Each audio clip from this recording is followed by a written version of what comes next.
what's up, guys? Coming to you live Friday, a little 17 minutes later because we got caught up and talking about our weeks. But here we are, episode 52 of the Crossover Sports Podcast. Little light on the people today. Unfortunately, Courtney and Trey couldn't make it today.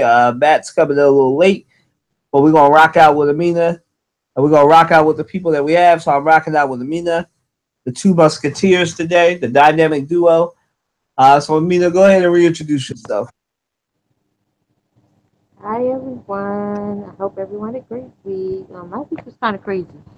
Um, we're just gonna enjoy the night. We don't have much topics this week, just a little bit, but we're gonna talk about them and see, different opinions or similar. So we can get started.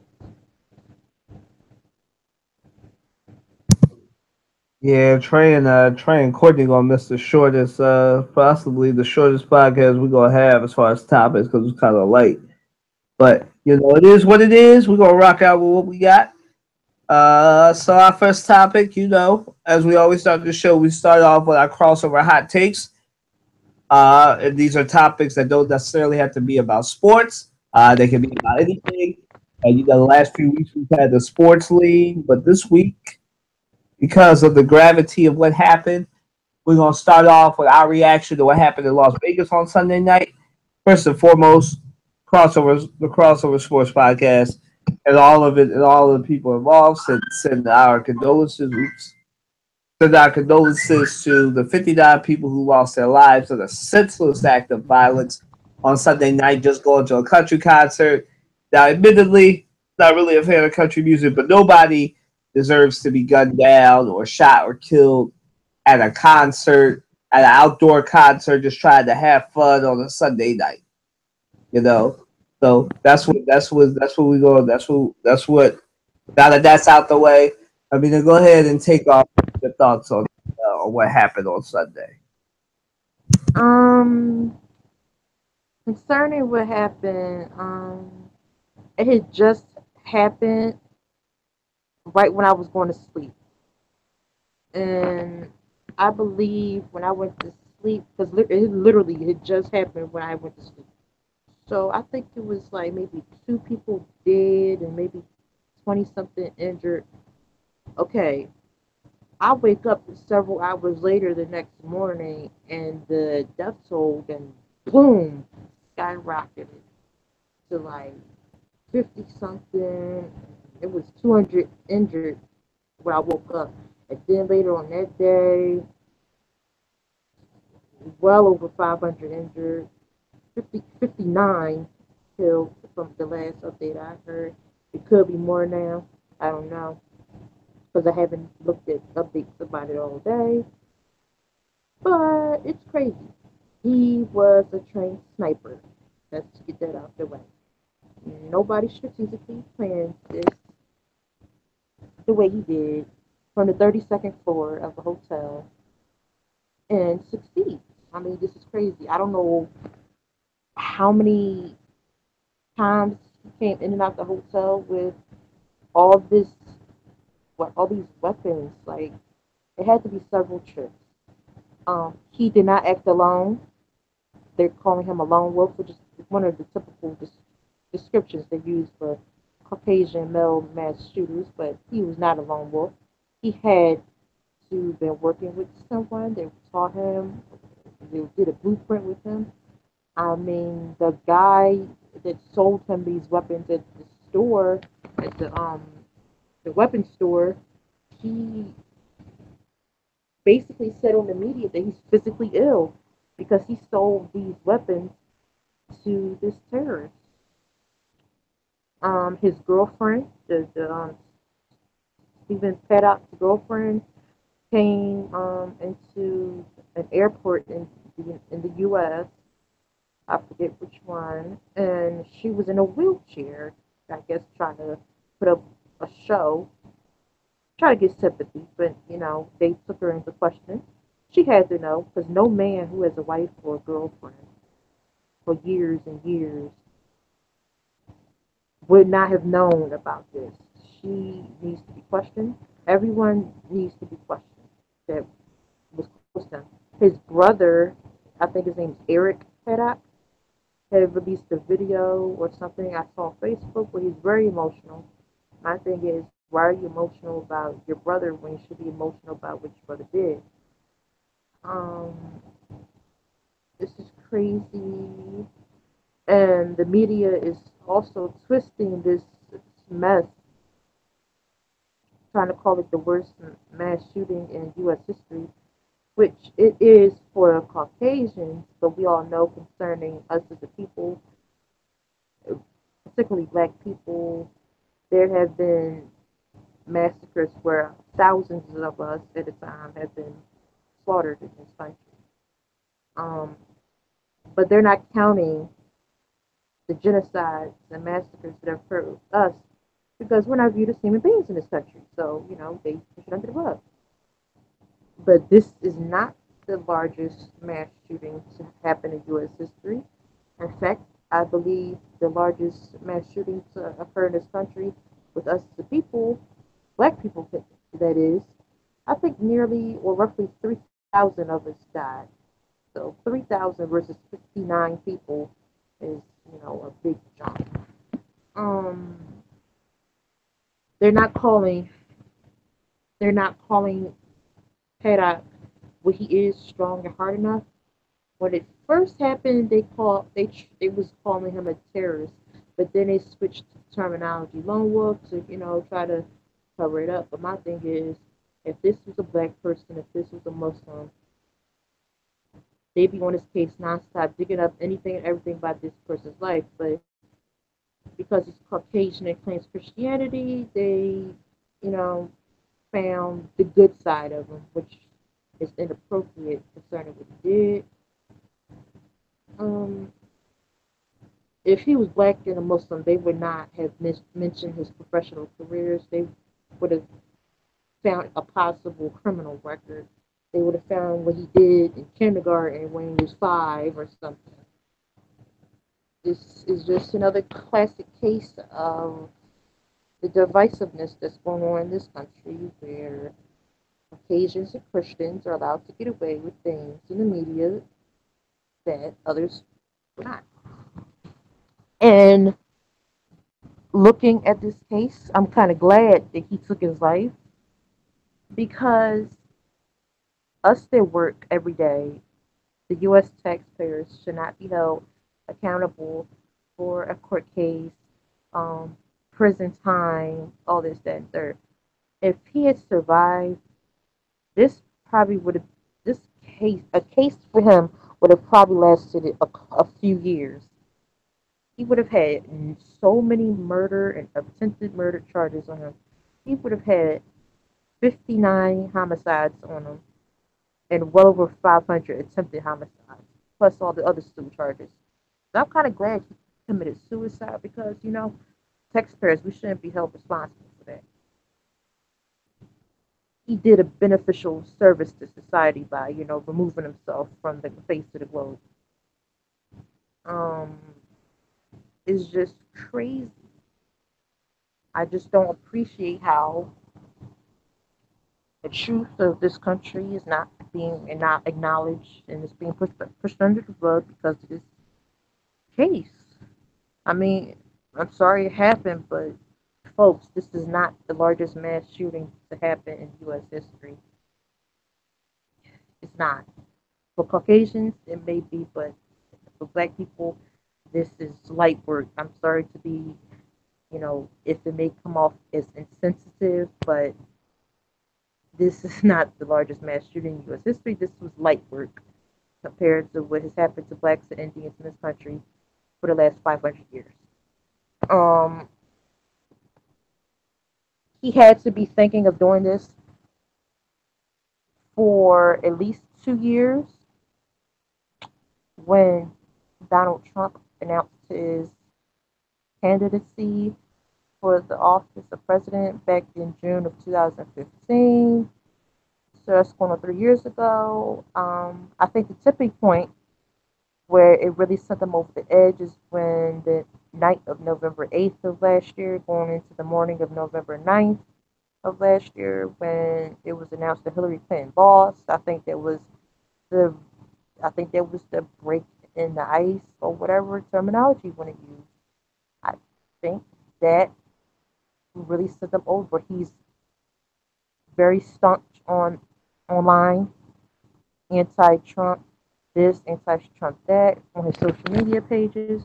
He loved Hillary Clinton. I think he wanted her to be the first female president in this country. It did not work out in his favor. He just went off. This is a liberal Democrat. I don't know his voting history, but from what I heard, he was a liberal Democrat. And it's crazy how the divisiveness is just continuing. But we have just about 2 years and 2 months left of this decade. So 2018 and 2019 are not going to be easy years dealing with people like him. I think something else major is going to happen as time goes on, like this. But we're not going to get to 2020 easy, so to speak. Donald Trump's presidency is almost a year old, and he's peeling back the onion of the civility of Caucasians. He's peeling back how Caucasians have been feeling for many, many years. They have buried how they feel. Caucasians let us have 8 years of so-called chill time with the Barack Obama, but they're letting loose now that their big guy is now in office. So I think Paddock may inspire other lunatics like himself. I mean, I don't know. I don't know what the mindset of some people are. You don't never know who your neighbor is, who your coworker is, who your relative is. You never know who people are, and so things like this happen. I'm pretty sure people that know him could never have thought that he would do something like this, but he did. So it's important that we check up on those that we even suspect have some or any level of mental health because it's very important. It can save lives, cause can save a lot of drama and heartache if mental health was truly taken serious in this country and to stop viewing it as a taboo situation when it's not. If someone had checked him when it needed to be checked, this would not have happened most likely. They would have got him committed and got it dealt with. But because it didn't happen, hey, 59 people and over 520 people, I believe, had to suffer and lose their lives because of this. But as I said, I send my condolences to anyone who's lost a relative or friend because of this. And I just pray that Las Vegas, Nevada can move forward and economically and socially because this did happen on the Las Vegas Strip, right there where all the entertainment is. So it's not like it's somewhere hidden. This is like literally on the Vegas Strip. So I pray that they can at least bounce back. It won't be overnight, but hopefully the city of Las Vegas can rebuild their lives from this, and people can actually learn from it to move forward as a country.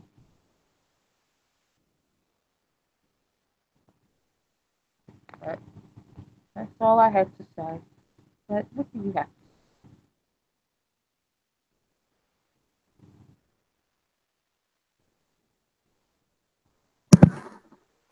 Well, unlike the White House, I believe that now is a perfect time to talk about gun control. Y'all ready for gun control yet? I mean, let's be real. I mean, we had a 64-year-old man a baby boomer, right? A young, semi-young baby boomer, right? Who had access to guns, had brought guns legally, most of them legally, and it's time for America to do some serious soul searching because to me, all this goes back to Sandy Hook, and we try not to politicize these things, but oftentimes stuff goes back to our mistakes from back then when those little children were shot in Connecticut. And I know there's some people who believe it's a conspiracy. I'm here to tell you that's not a conspiracy. Uh, Whatever, believe what you want to believe, but a lot of you believe in stupid things like that, Goes back to that. Columbine High School from the 99, 1999. Right. But a lot of y'all believe that you want to believe what you want to believe because no one wants to believe that what was right in front of their face, that most domestic terror that happens in this country is committed by white men. It's often said that we don't ask what's wrong with white men, but as soon as a black person or a Muslim or a Middle Easterner does a crime, we're ready to condemn the whole community for them, right? So, but it's time. This goes back. This would not have happened. Two things, right? And I know there's still, and we're being sensitive to the victims and everything, but I know that some of the stuff is still being found out and everything. But for real, like this stuff would not happen if back in the day. I know it sounds like a long time ago. A couple of years ago, the Republicans had done something to curtail gun control after Sandy Hook. When Sandy Hook happened, I thought when that happened, I was all right, we got the perfect storm. All the victims are children. It's a guy who had an unregistered firearm. That was the perfect time for gun control. And the Republicans and Congress wasn't all Republicans, but a lot of the NRA had Congress by the balls, and nothing got done. Now the NRA, the masters of DC have given Republicans. They've come out with a statement yesterday about how they feel the bumps should be banned. Nobody wants the gun. Nobody wants the guns controlled, but the bumps, yeah, the bumps can be controlled, right? Here's the thing: we're gonna have to figure out if a law that was written over 1,000 years, not 1,000, a couple hundred years ago, from back in the day when people had to deal with Native Americans because they were intruding on land that really wasn't theirs, right? Or we don't live in a time where we got to worry about Native Americans coming to kill us all and steal back their land. Really, really, whatever, right? We don't live in that time anymore. The Second Amendment needs to be reevaluated. Now that I'm done with that spiel, this guy, right? Me and I were talking about this off air. He was obviously a trained sniper. They don't want to tell you that, but he was a trained sniper. No regular person can basically shoot out two windows and shoot 59 people, and with the death toll rising, and continue to shoot people that much, right? Now I believe that the second window, he had an automatic weapon. What do I mean by that? I mean a weapon that was firing automatically, that was automated. I don't believe that he had somebody else literally right next to him shooting people. I believe he had an automated weapon, right? A weapon that was computerized.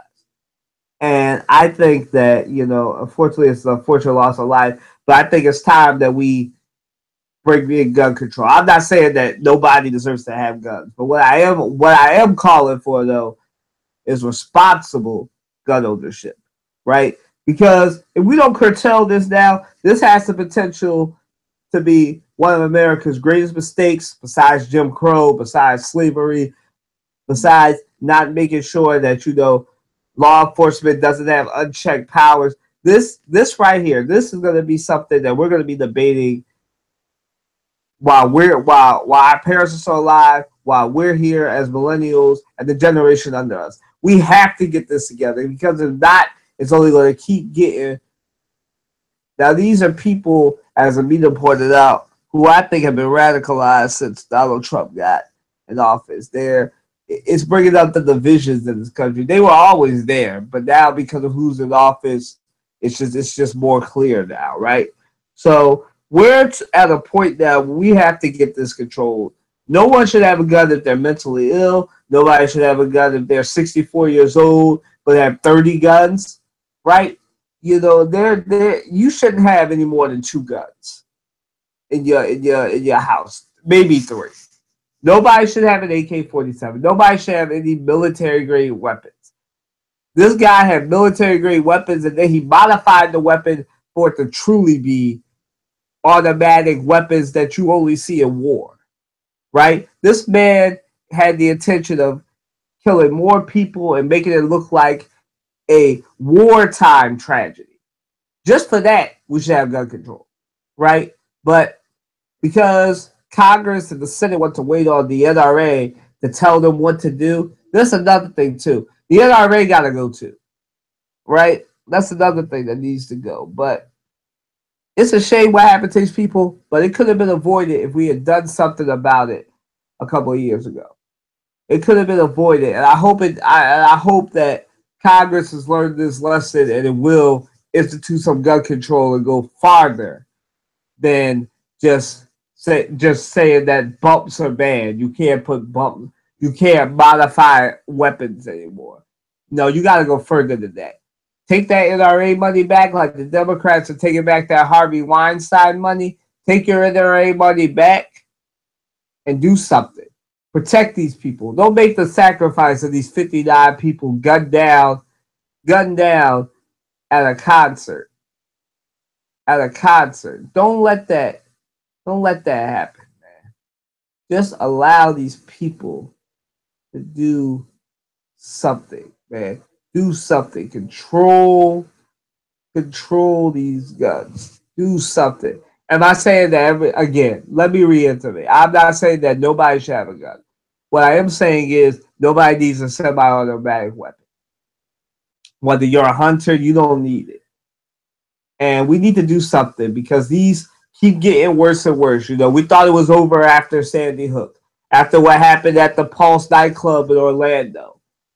But this is now the deadliest. It's not the deadliest form of mass murder, as Amina has pointed out. But this might be the deadliest form of domestic terrorism that we will probably ever see until the next one. Right? This is domestic terrorism. They might not want to call it that. They want to humanize the guy. This is domestic terrorism. This is what it is. This guy is on the same level as the Oklahoma City bomber, the Unabomber. He's on the same level as James Foley, aka the Joker. He's on the same level as Dylan Roof. He's on the same level as all these guys. I don't care if he committed suicide or not. That's another thing about these people. They always want to kill people. They get scared when justice comes. That's a topic for another day. Right? Right? We need to understand why it is that it's mostly white men that do this.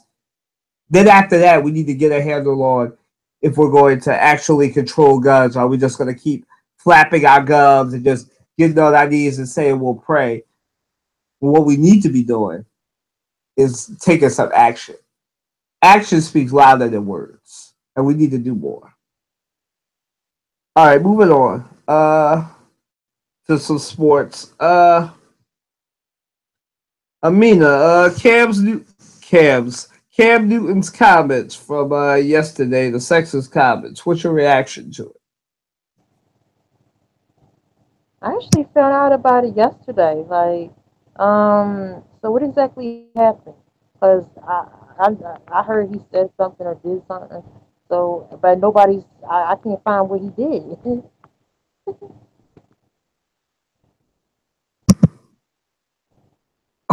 He didn't really do anything. I mean, he just said it's funny to hear a female talking about routes in reference to a female reporter that asked him a question. That's really all he did. He just, like I said, said some sexist comments. Was perceived as sexist comments.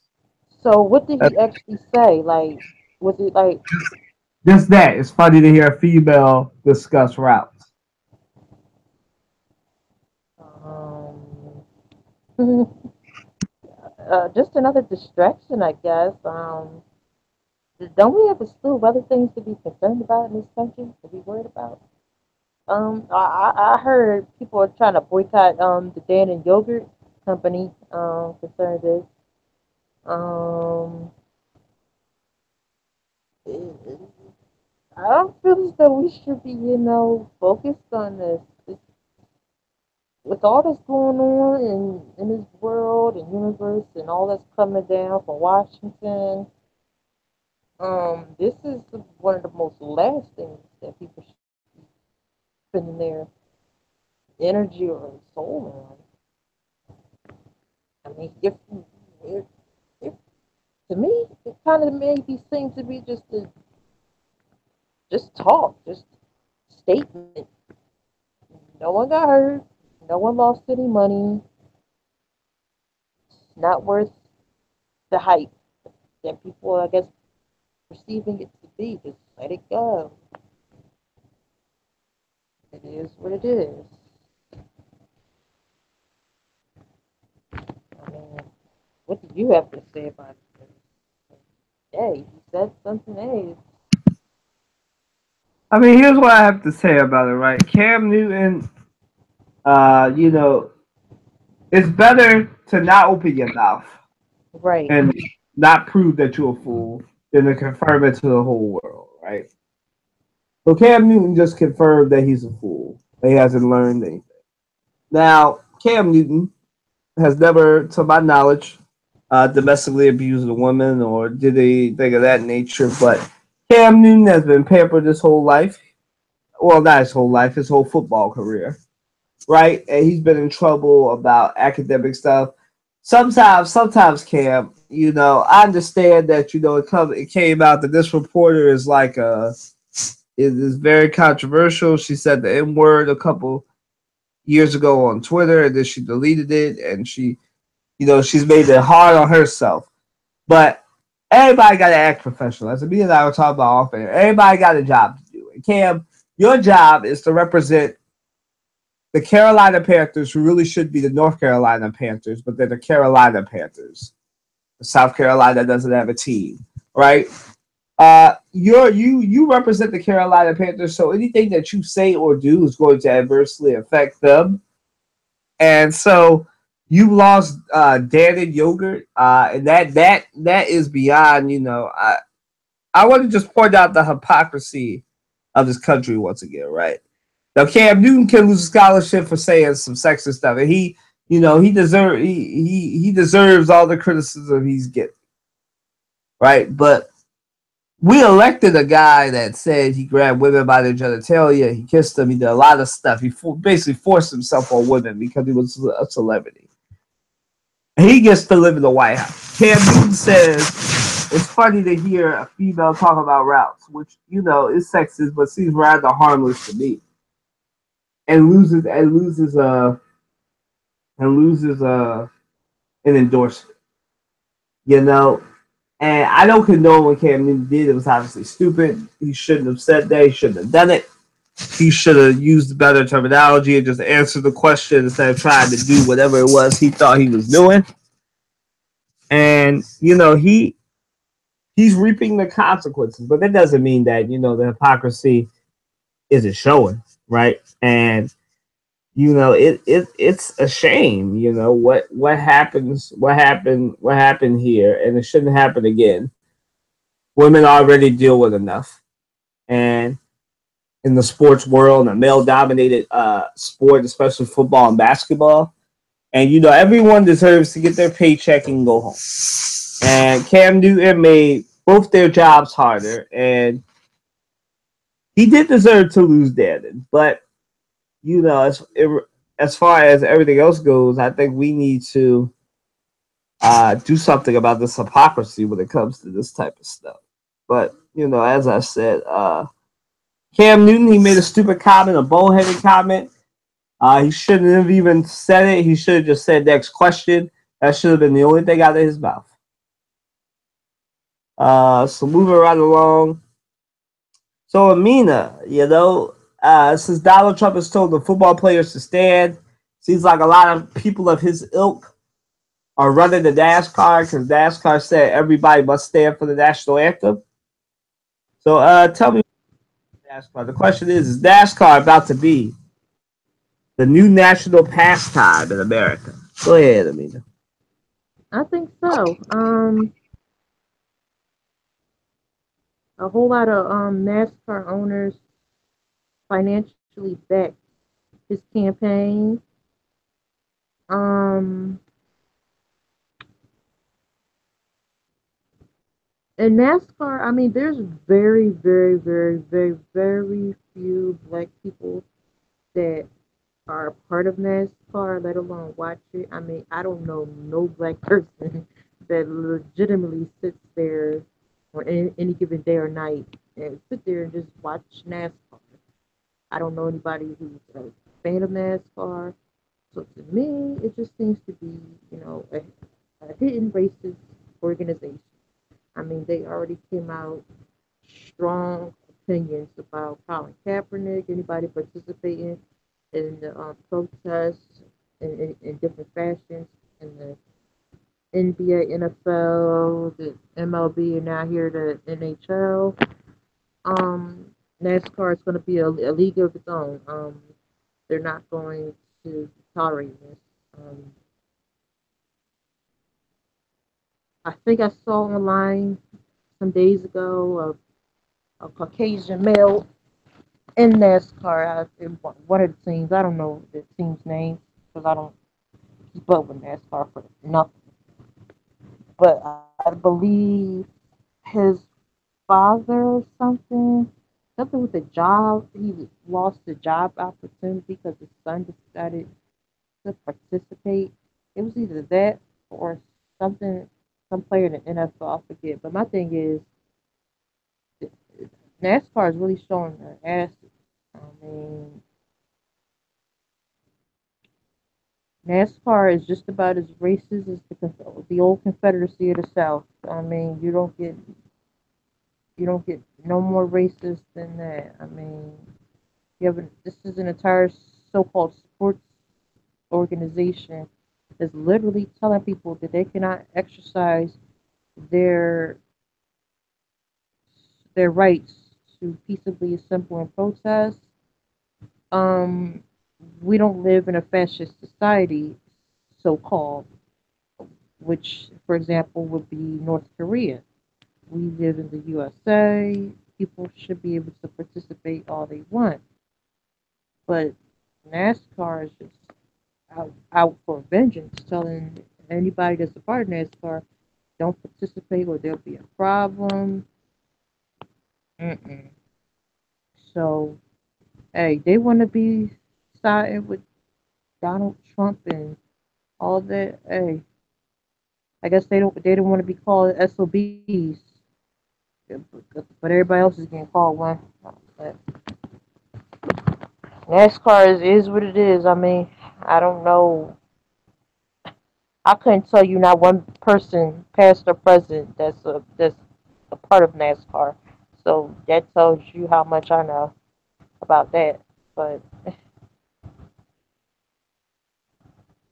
this NASCAR is crazy. I think they're on the verge of being the only so-called sports organization that's siding with them. I mean, all the other major sports are siding with Colin Kaepernick and Steph Curry and everything. So, hey, you win some, you lose some in life. You can't get 100%. You may get 90, 95, but hey, it's always that small portion that just does not want to participate in the movement, and it's a small portion. So it is what it is. Let NASCAR have their Donald Trump, and maybe they can go ahead do golf together. But hey, it is what it is. You can say something now. Hey man, NASCAR wants to get on the Trump train, so let them have it. Uh, NASCAR is in this weird place, right? No one really cares about NASCAR I don't. outside of the general sports conscious. I mean, everybody got their fans. Their popularity is horse racer, right? They're not the best. They're not NBA. They're not the NFL. They're definitely not the NHL or the MLB, right? So you can say this when the majority of your sport is white, right? It's less than 1% of. I think it's like maybe not even 1%. It might just be 1% of the sport is black. There's only like one, maybe two black drivers in NASCAR. So it's nothing like you can say that when you don't have black athletes. You can't say that if you're the NBA, the NFL, the NHL, or MLB, where you have a majority to a good portion of your athletes are black, right? So, NASCAR can make this relatively safe stand and say, oh, they must stand for the anthem, right? But it was Dale Earnhardt Jr. that tweeted a JFK quote. Dale Earnhardt is a famous former NASCAR driver. He had to retire because of concussions, right? And he said that silencing protests. Well, he just quoted JFK. Silencing protests. Just basically the quote was silencing protests leads to violence. So what JFK was saying is that he was against, just use the JFK quote, he's against this sport silencing the voice, right? As Amina said, we don't live in a fascist society. We don't live in a dictatorship. I know Donald Trump and there's some Republicans who have a wet dream of us living in a dictatorship where everything that don't agree with them is squashed, right? That we don't live in a country like that, right? Currently, if you want to kneel, you can kneel. No one can force you to stand up, right? If you want to sit down for the anthem, you can sit down for the anthem. And NASCAR is playing a zero sum game because what happened to NASCAR is this. As Trump's popularity uh, decreases like it is right now, he'll come more and more deranged and he'll go after people who used to be his friends. I mean, look at the NFL owners. Some of them donate and he's starting to kill the NFL now. His And boy Tom Brady is participating now. it don't matter what they do. I mean, the NFL got in bed with a dog, and now they got fleas. NASCAR, you will have the same thing.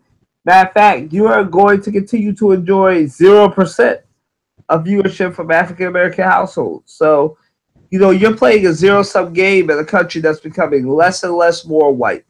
I hope it works out for you, but I doubt it will. Right? So, you want to be the new national pastime. This is not how you do it. You'll never be the NBA. You'll never be the NFL. Most people would probably be more proud of you if you actually came up with a statement. It wasn't just the yes sports organization that we all know you are. Right? This is a sports organization that still allows people to bring in Confederate flags to their stadium. And sure, they do have a race down the street in the Poconos. Well, not really down the street, but you get my drift in this state of the Poconos. But that's not going to stop me from saying it. I mean, NASCAR, no one really cares about NASCAR. NASCAR needed to do something to get attention. And they got their attention. It's not going to help their ratings. It's not going to do anything for them. But, you want to make people stand? That's all fine and dandy. So, that's your right. And it's going to be weird to see NASCAR not really get a bump from this, not really get Trump supporting them. So it's interesting, but ultimately, what's going to happen is they will the gun the not the gun. Sorry, I'm a little tired. That NASCAR won't be anywhere near the NBA, the NFL, the NHL, or the MLB. It'll still be not a top five sport in this country. So moving right along to our next topic. We told y'all it's gonna be a short podcast. Uh, so Brandon Wheaton got a job. He was hired as the backup quarterback for Marcus Mariota yesterday. So Amina, the question to you is: will Cap ever get a job?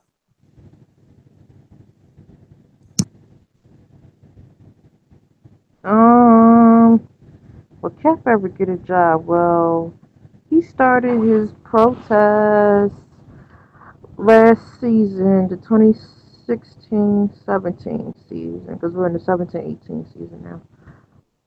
I figured he possibly would have gotten a job during the off season when his protest kind of was chill, but no, it kind of did the opposite of what I had had hoped. Instead of it kind of chilling out, it just exploded over the off season. Got him more popularity, got him more media exposure. No team that needs him will even hire him. I mean, there's so many teams that could really use him.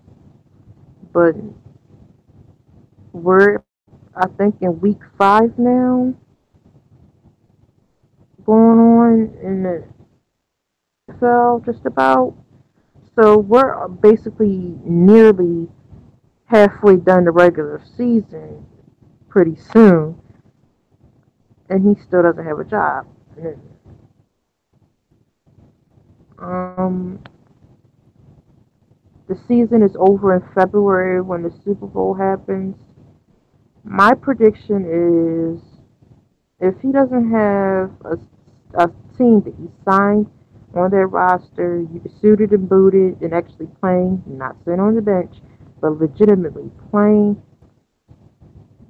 by this coming off season, I don't think he's going to be ever hired again on an NFL team. I'll give it between now and July of next year, the end of next off season, because preseason starts in August. But if Colin Kaepernick does not have a job by July, I think that's the end of his NFL career for good, because he would have been out of work for nearly 2 years in NFL, and his playing would have decreased, abilities would no longer be on point. I think that he's being purposely exiled at this point for standing up for something he believes in. And I tell people, I support his movement. I love him and all that. But I think what would have been better for his movement is if he had did it with other like-minded individuals at the same time, whether on his former team, the 49ers, or just other players on random teams that had the same vision, because he would not have been, I don't believe he would have been exiled if it was a group effort. But because he went out on a limb and did this on his own, he's standing like on an island alone by himself. But if he had strategically planned this, where it didn't have to be a big group, maybe 5 or 6 other men in the NFL that had like mine, had they all did this together, it wouldn't be so hard on him, because it would have been like, okay, a group of them are all doing this at the same time, whether they're on the same team or a different team. But because he did this by himself, he had no unity from the get go. So it's not looking good. He's basically missing out on an entire season right about now. So it's not looking great. If he's not signed by this coming July to a team, I think his days in the NFL are going to be over prematurely. And I think he just, at this point, if it continues, that he should just announce his retirement and just move on to do something else that he has more passion for, because he says he's ready to even return.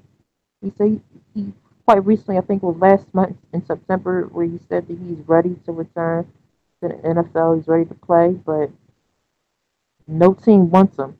So he can't force himself where he's not exactly desired. His presence is not welcomed on these teams, and that's being made obvious. So it's either he's going to be signed to a team between now and the end of this coming off season, or he's going to have to retire because he's still a free agent over, and it's been so many several months that have passed by, and he's still a free agent. So he may have to make some decisions concerning his career that he may not have wanted, but it's not looking great. I mean, if he gets signed, hey, I congratulate the team that signed him, but it's not looking too great. And in the protest movement that he started, it's going to continue. It's going to increase. All the major sports are now involved in it, and it's going to increase.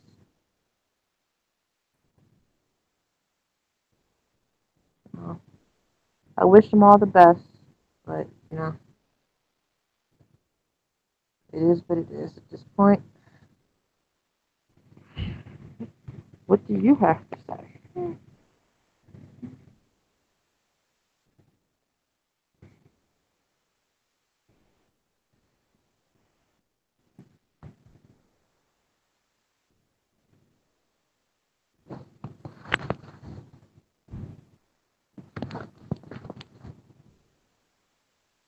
You there?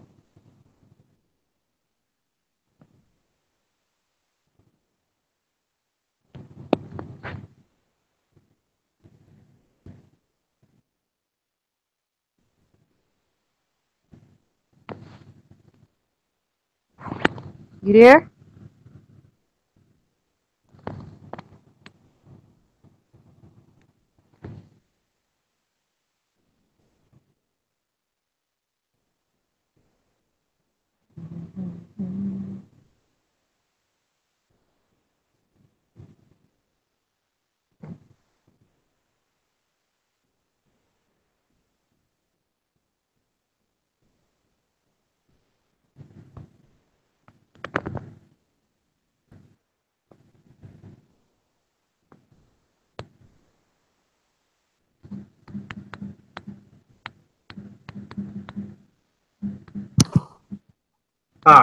Sorry. I mean, it was golf. Uh, You uh, said what? I said sorry. I dozed off. Okay. Yeah. But I was just basically saying that if he doesn't get signed to a team between now and next off season ending, which is July next year, that he's gonna have to retire. Like if Mm. now, like if he gets signed to a team, that's all fine and dandy, but it's not looking too great for his career wise. So, because he's saying that he's ready to um play again, be back suited and booted on the team, but no team wants him. So you can't exactly force yourself where you're not wanted, or and his participation in the team is not desired. So it's either he's going to be signed immediately between now and the end of next off season, or he's going to have to retire. He's going to have to seriously think about his career and where he stands with the NFL and really make his move at this point because he's been out of work since he left the 49ers, as far as being on the team. So, but if he chooses to retire, I think it will free up his life more. He'd be more free to do more things that he truly wants to do. But as of today, he's still a free agent, so he has some things to seriously think about concerning his future in the NFL. Retire or be signed. It's one or the other. It's not any neutral ground anymore. Yeah, I think this is the time that Kaepernick needs to ride off into the sunset, go on the broadcasting for a little bit, go the Tony Romo route. I don't think he's going to get signed, unfortunately. I think that he probably had a chance until Donald Trump started tweeting, And once President Trump started going in, it was all over for him because through no fault of his own, 45 decided to try and use his deflection tactic, and it brought more attention to Colin, and now more players have joined in, and it would have been better for him for this to die off so he could get signed, but I don't think he's going to get signed now. Maybe next Yeah, year. like I said, the end of this coming off season, uh, when this season is over, that's over in July of next year. Because preseason starts August. If he's not signed to a team between now and next July, it's already written, on the wall. So he's either going to have to retire early, or he's going to be signed to a team immediately. But it's no neutral ground. I mean, I think for him, he's got to weigh it. I mean, you could be in the best shape of your life, but you're missing Hmm. football. So you could be in the best shape of your life, but when you're missing football, you're missing football. So he's gotta decide if he's gonna go into broadcasting, still stay in the best shape of his life, and hope he finds a team, or but we'll see, man. They still got 11 more weeks, so we'll see. But I doubt it.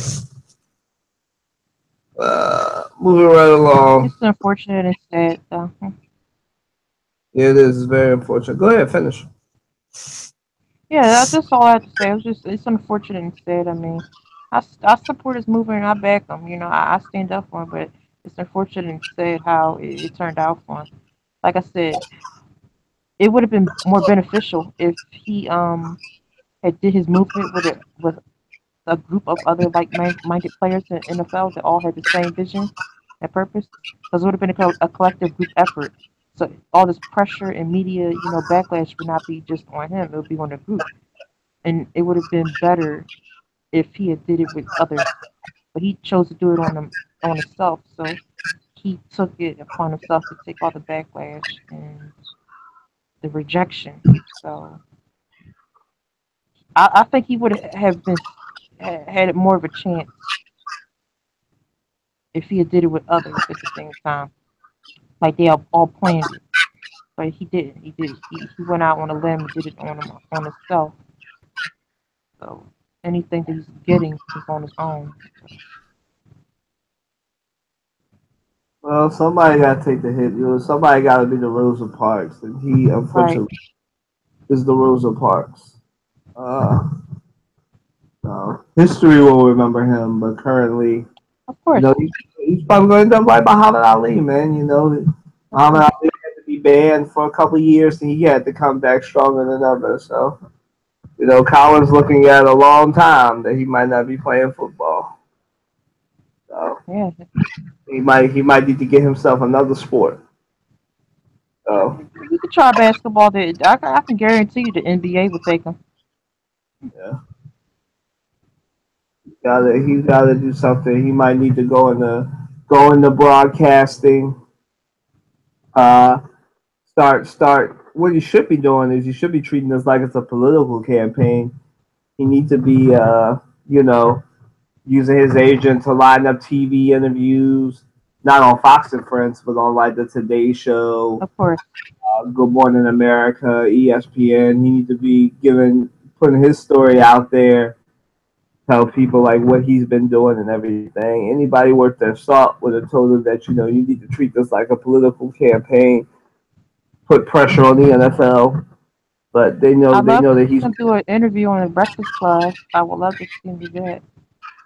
but they know he's from Las Vegas. Speaking of Las Vegas, he's from Nevada. He's kind of like a Marshawn Lynch type. He's not an outspoken person, so they mess with the right one. He's just not an outspoken person, but it's time for him to stop being silent. But you know, do what you got to do, man. Real G's walk in silence like lasagna, apparently. So that's what he's doing. So, uh, Let him do him. But if I was Colin Kaepernick, I'd start going the PR route and start paying, start having people pay me to do interviews so I can tell my story and be honest. Tell us about how I don't know if this is true or not, but how people are doing hit jobs on him, saying he doesn't want to play, but he does want to dive in the Olympics. Start talking. It's time to start talking. The time for silence is over. So, but that's the type of person he is. He's one of the long silent types. So, Colin, I know you're probably too big to listen to a podcast like that, but I support you, brother. I think it's time for you to start talking. So, it's time to start talking. It's time to, stop being silent. Like I said, the time for silence is over. Moving right along. Kobe says if he was still playing on a podcast yesterday, Kobe said that he would kneel if he was still playing in the NBA. So the question uh, is the NBA about to have a PR nightmare on their hands? Go ahead, Nina. Oh yeah, they're most definitely. Because the NBA has some type of rule policy that they can't, do what NFL players do during the anthem. But my thing is, Kobe Bryant has been retired just for a short while. He's one of the most recent retirees in the NBA. But if he's thinking like this, which I'm glad he is, and hopefully others that have retired in the NBA that are still alive come out and say that they're willing to take a knee if they were still playing, oh, the NBA is in trouble, and Adam Silver is going to have himself millions of fits.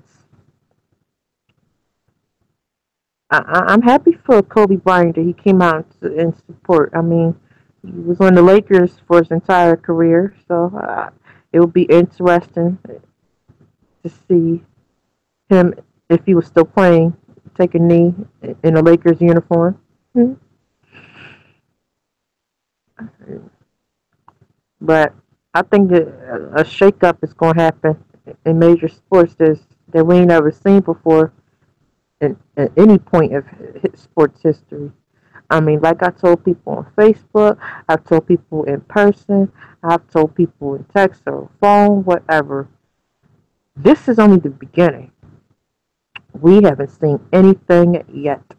People that we least expect to support this movement are going to be coming out. I mean, I knew Kobe Bryant always had, some type of consciousness about, morality, but I didn't know that he was going to be, one of the ones to come out and support. So it's going to continue to come out, and people that don't support, they're going to be, letting folks know how they feel about it. Like Charles Barkley, for instance, that hates the movement. But I'm happy for Kobe, and I hope that it do shake up the NBA and other major sports, because it's what we need, to let the truth be known. But I'm happy for Kobe, and maybe he may, partner up with Colin, and maybe they might do something together. Start some stuff. Get out there, be a voice for the people. I mean, Kobe, you was in the NBA for almost 20 years, so people know you. So use your platform that you have with people to your benefit. What you think? I definitely think the NFL, the NBA has a PR nightmare on its hands potentially. So I think that within the rules of the NBA, right? The NBA unfortunately has a rule that they've had forever, that all players must stand for the national anthem. So, you can't really break that rule. Now, But you could do it off court though. you can do it off the court though. Uh, if I was a player, what I would do is I would look at. I know that the league is more black than it is white, and most of the owners are very progressive. They've come out in support and everything. So I mean, if you feel like kneeling, feel like you need to kneel. But I feel like whatever the NBA does, they need to do it as a collective unit because sort of like you said. So what happened to Colin Kaepernick was unfortunate, but that's because he was alone. So if you have players like LeBron James, Dwayne Wade, Chris Paul, Paul George, and some of the others dealing, then yeah, okay, you can deal. But I have to see how that goes. So far, so good. We're in preseason in the NBA. Nobody's dealing, right? So I don't know. Maybe the former protest will be T-shirts again. The WNBA players I think have been kneeling for the national anthem, and nothing has happened to them. So maybe the men will follow the women's lead and start kneeling for the national anthem. But we'll see. But I do think the NBA has a somewhat of a nightmare on their hands because, even though there is this rule, they are in a league where it is mostly African American. It is not. It is not like the NFL. And they have very progressive owners like Mark Cuban, who's very outspoken and everything. So the NBA has been backed into a corner a little bit because they have to support it because their players want to support something. But I feel like what'll happen because the NBA players are smart, they'll just wear a T-shirt and maybe later on in the year they'll start protesting. But we'll wait and see with them. But they definitely have a nightmare coming if they don't handle it correctly. Maybe they'll do something Sure for that. All-Star Weekend.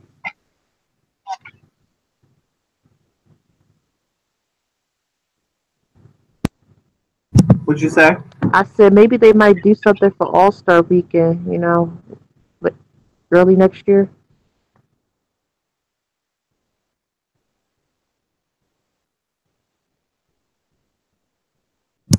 Yeah, they've got a nightmare brewing. So they have a lot going on, and but they need to definitely handle it correctly. And I feel the NBA will. I feel Kobe Bryant won't be the only outspoken former player to say I would kneel.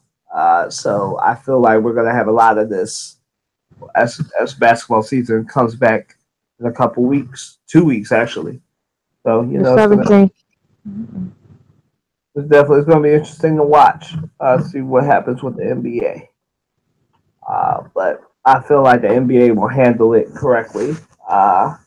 And I feel like what'll happen is they might kneel, but it probably won't happen early in the season. They'll probably just wear T-shirts or something to show the support. Nothing. I don't think anything involving kneeling, but I could be wrong. So I'll be happy to be wrong because I like to see how the NBA will. Yeah, Uh, I, I said yes. I would love to see it.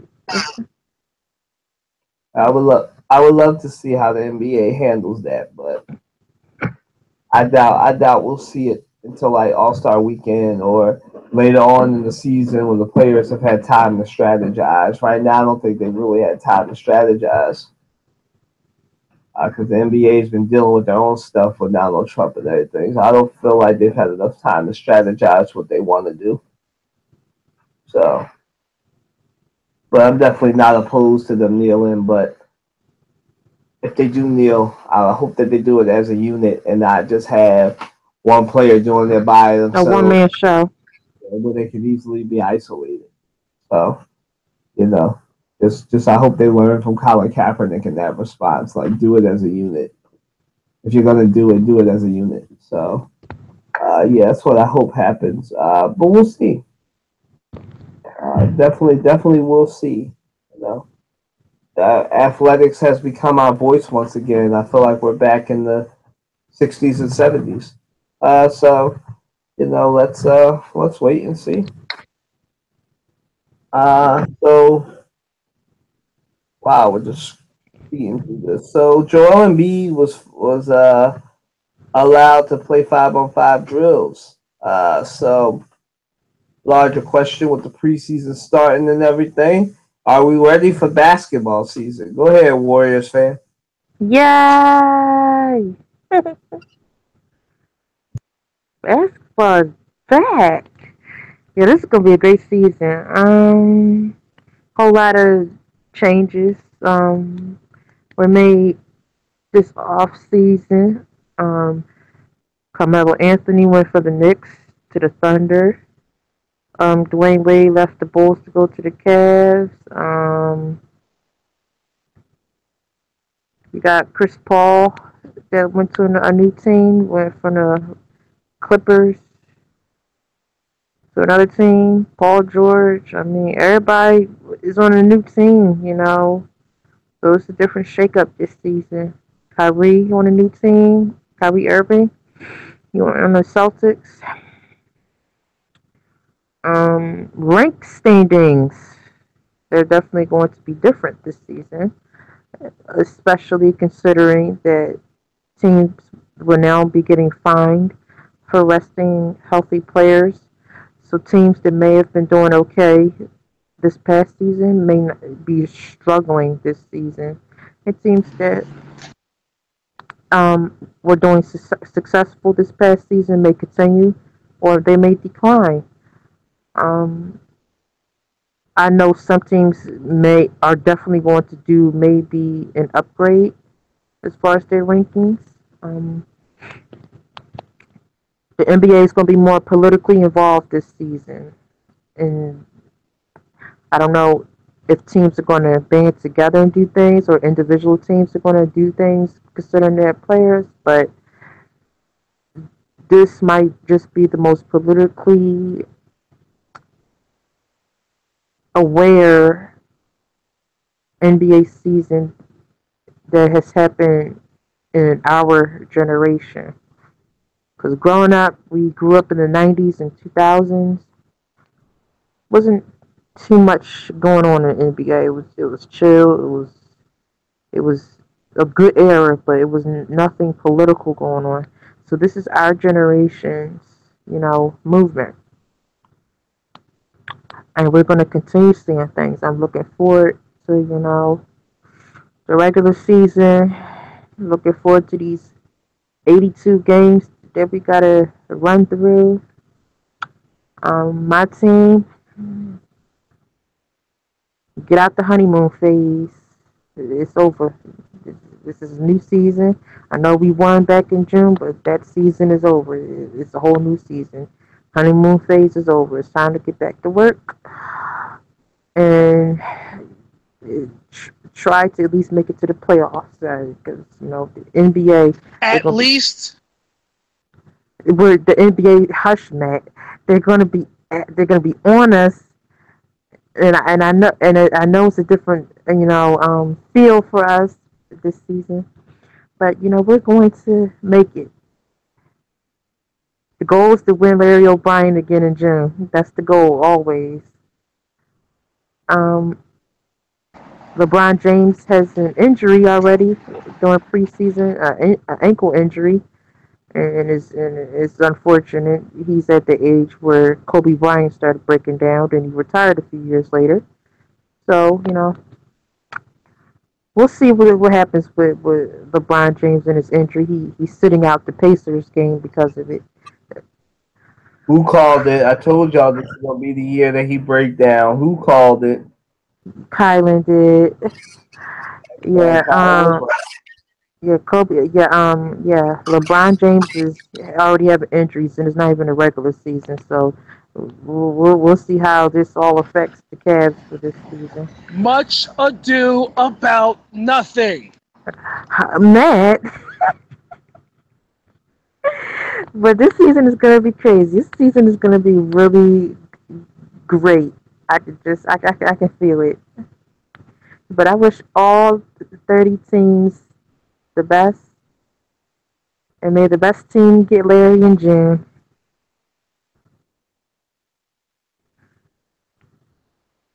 All right, go I ahead. know, I know So Matt got something to say. He just hyped and, full of energy and just came out of nowhere. Go ahead, Matt. you ready? He Before, ready. I want to talk about the NBA preseason and all the malarkey that goes along with it. I just want to double check. Because, We're saying, are you ready for the NBA season to start in 2 weeks? That's all we're saying. Ain't nobody stepping on your baseball toes. Go ahead. no. It's all right, though. The Because, baseball question is next, so just get to basketball now. poo. Look, as a bona fide Philadelphia 76er fan, yes, I cannot wait for this product that's been hyped during the course of the offseason to take the court and see what it do. I'll be honest with you.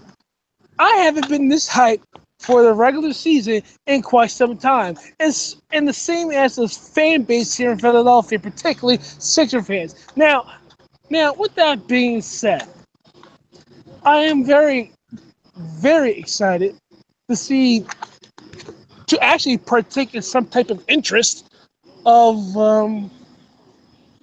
seeing seeing competitive basketball for once. Enough talk, enough analyzing what teams are going to do. They have 82 games to make sure to get their story straight.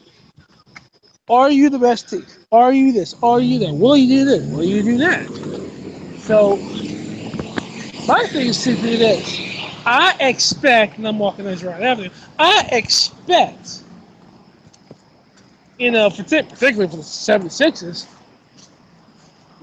good things coming out of this franchise. Now, as far as the NBA is concerned, I mean, yes, I can't wait for not only the NBA but the NHL as well. So I think the Flyers, I think they're 1-1. I'm not sure. They won the first one, lost the second one to the Kings, but still, the fact that the NBA and the NHL are both starting, particularly the NBA, you know what? Bring it on. We can't wait for the next 82 games, for the next, was it, October, November, December, January, February, March, April, Mayish, for the next 8 months. We're going to see some hopefully good basketball. I hope so. Because frankly, as far as I'm concerned, I mean, you got one person here who thinks that Larry O'Brien will stay on the East Bay. But that's neither here nor there. You got a bunch of LaFraud fans who still cling on to hope that he's the next great thing. But that's another story. But let's just get excited just because the 2 weeks from now, the NBA regular season, it's about to begin. Colin, I hand it off to you because frankly, we don't like LaFraud fans, particularly me. He already has the injury in his preseason. They're doomed this season. All right, let's get it started, right? All y'all know that I prefer basketball over football anyway. Yep. Basketball over everything. All is life. So, uh, but basketball, right? Basketball. I am so excited for basketball to come back. I have been missing my basketball. I've been missing my NBA. I've been missing my NCAA. I've been missing all my college and professional basketball. I am so excited. I'm excited for my Sixers to get up on the thing and start the party. I'm excited Embiid is back, and that he finally got his behind cleared to play basketball. Thank you, Jesus. He didn't hold out, unfortunately, because I wanted to write an article about it. But he didn't hold out, so we're waiting on the season to start, and I can't wait for that.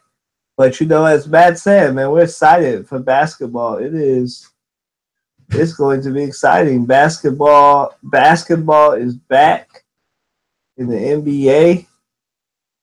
It's basketball, man. Basketball is back. As we said, we got the nuclear arms race in the Western Conference. They taking all the good Eastern Conference stars and taking them to the West to form big threes, old big threes, to try and to try and get good and try to dethrone the Warriors.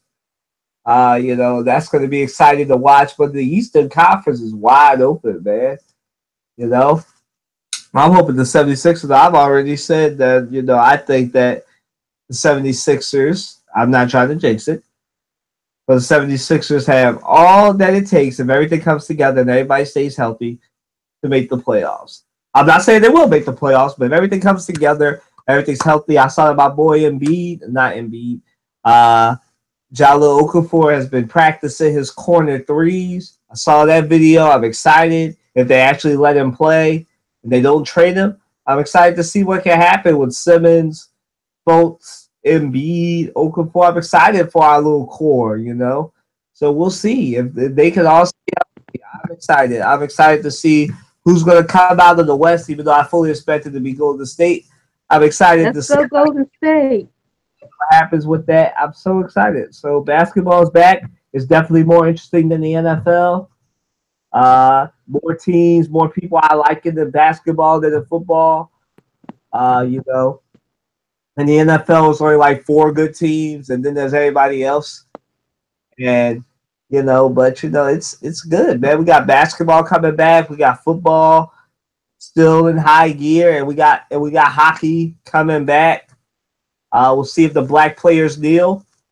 It's just exciting, and unfortunately Matt missed the NASCAR topic, but I'm sure he wants to go in on that too. But we're gonna change this to really just Matt rambles because I think we're changing the baseball update so he can rant about Colin Cowherd. So go ahead, Matt.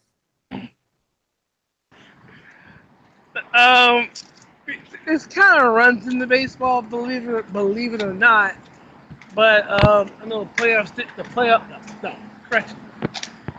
MLB postseason did start and the Yankees are in. I did not expect the Yankees to have Twins to win the wild card game, but that's not the case. However, I did listen to Colin Cowherd's rant about Philadelphia, and the one thing that struck in there, he talked about how he went into Villanova, he went into the Eagles, but he went into the Phillies. And Terry Francona, who is currently the manager of the Cleveland Indians, who is in the playoffs right now. Let me tell you something. My plan was, to talk about MLB postseason and blah blah blah. That was my original plan. But I had to go here with this. Terry Francona, when he was the manager of the Phillies in the mid '90s. After that, it was after him was Larry Boa, and then Charlie Manuel, and then there goes the championship. Here you go. The team that Terry Francona had, he did his best with, albeit you had a front office that did not want to spend the money. That's what it boiled down to. We as Philadelphia fans never said he was a bad manager, was the fact that he had to go. It was the fact that the Phillies were a terrible team when it came to the front office. So I know, Cal, whatever the heck his name is, wouldn't listen to a little podcast in the city of Philadelphia. But as a Philadelphia fan, particularly as a Phillies fan, I take full offense to that because the fact is you got your facts wrong, sir. We never said that Terry Francona was a terrible manager. It was the fact that Terry Francona so happened to manage a badly constructed ball club. That's what it came down to. That's what it boils down to. And to come at this town on the strength of, we just don't know Jack. Sir, I believe you got your knowledge and of this Philadelphia fan base, particularly baseball, which is very knowledgeable in its own right. You got it wrong. You get that so wrong. So, sir, I could go on about football, but I'm not going to go in that route. But, particularly with baseball, we're not saying Terry Francona was a terrible manager. Not by any means. Not by any stretch. It's just so happens he was managing a terrible baseball team. End of story. Oh, by the way, my pick for the World Series, you know what? I am picking Cleveland to upset the Yankees in the ALCS to go to the World Series. And I'm picking the Dodgers. I'm picking the Dodgers to win the National League. And to win it all, I got the Dodgers. I believe the Dodgers pitchers can hold up better in the series. And and Clayton Kershaw is a beast. So I got the Dodgers winning against the Indians. I'll say 4 games to 2. Colin?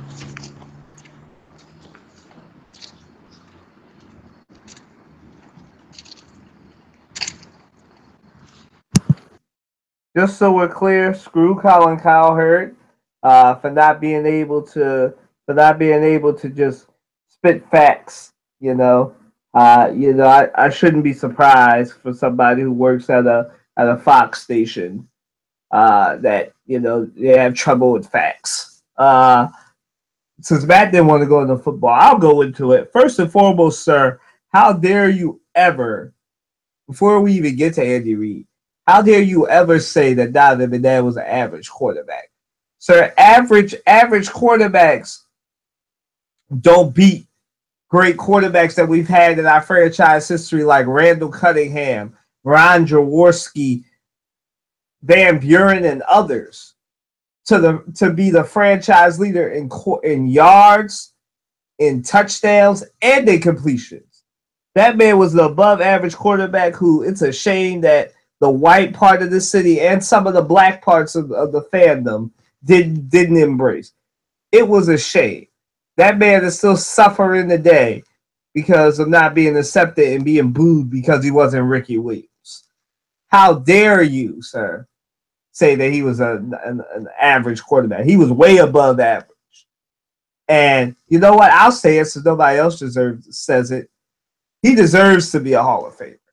There ain't too many black quarterbacks that did what Donovan McNabb did, like play a game on a broken freaking ankle in Arizona, who we just so happened to be playing on Vet Stadium turf.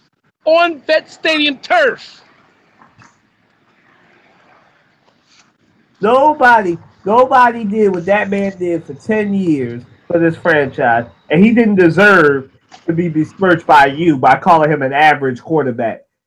You know who's average here? You're an average announcer who got fired by ESPN, who was picked up by Fox Sports to do something, and then you couldn't handle it, so you gave us the middle finger emoji? Like, bruh, you're supposed to be a professional broadcaster, and you can't handle Philly fans. Listen, I was a lot, but I wasn't up in my Philly fandom when we were booing Michael Irvin because he had a broken neck, but he was a Cowboy and it was Michael Irvin. We all agree that Michael Irvin. In fact, I can feel it on that one. In fact, I remember that game too.